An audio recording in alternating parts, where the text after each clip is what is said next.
నేను అందరికీ ఒక విషయం చెప్పదలుచుకున్నానండి. మొదటి 5 వారాల్లో నేను ఆడలేదనో, అదనో, ఇదనో చెప్పి నన్ను చాలా చాలా కించపరిచారు. చాలా నీచంగా మాట్లాడారు. అన్నిటిని భరించా. అన్నిటిని భరిస్తూ వచ్చా. తర్వాత నాకు నేనుగా నేను మార్చుకొని మీ అందరి మెప్పులు పొంది ఇక్కడ దాకా వచ్చాను. నాకిక్కడ ఎవరు శత్రువులు లేరండి. నాకు ఎవరు మీద నాకు ద్వేషాలు లేవు. దయచేసి చెప్తున్నాను.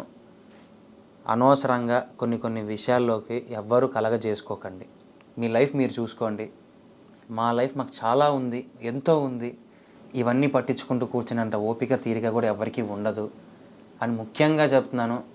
ఏ మాత్రమైన కామెంట్లు పెట్టే వాళ్ళలో కొంతమందిలో, మిగిలిన వాళ్ళు మీరు పెట్టుకొని మీకు నచ్చకపోతే నేనేం చేయలేను.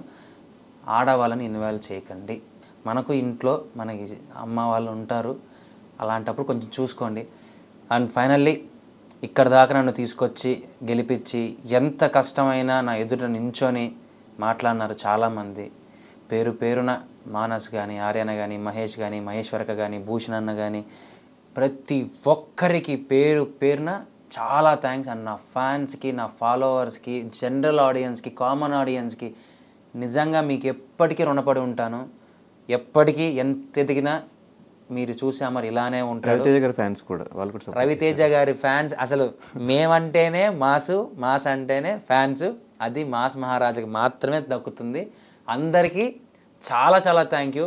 మాస్ మహారాజా ఫ్యాన్స్ అందరికీ ఐ లవ్ యూ ఆల్.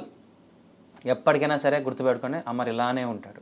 అది ఏ స్టేజ్కి వెళ్ళినా సరే. హౌస్లో సాక్రిఫైస్ టాస్క్ వచ్చినప్పుడు ఇప్పటివరకు తేజుకి నేను ఏం చేయలేదు, ఇప్పుడిప్పుడే నాకు ఆ వాల్యూ తెలుస్తుంది అని చెప్పి ఒక మాట అన్నవారు. బయటకు వచ్చాక ఏమన్నా గిఫ్ట్ కానీ అలాంటివి ఏమన్నా ఇచ్చావు బ్రో?